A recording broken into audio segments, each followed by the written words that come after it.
Hey guys, my name is Nick Holland. I am a sophomore at Clemson University.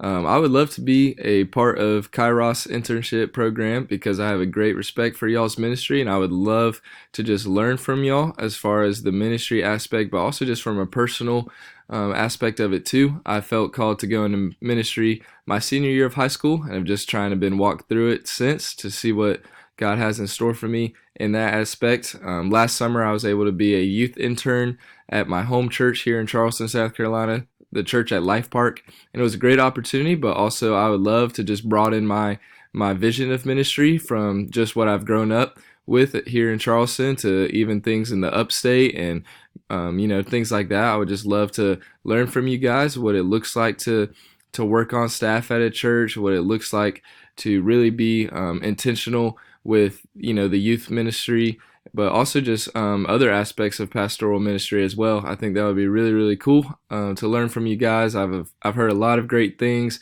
I have a lot of respect for your ministry. I'm a little familiar with it just through FCA at Clemson and things like the Hills Retreat, and I just would love the opportunity to learn from you guys and to really have that perspective of ministry broaden. So thanks guys.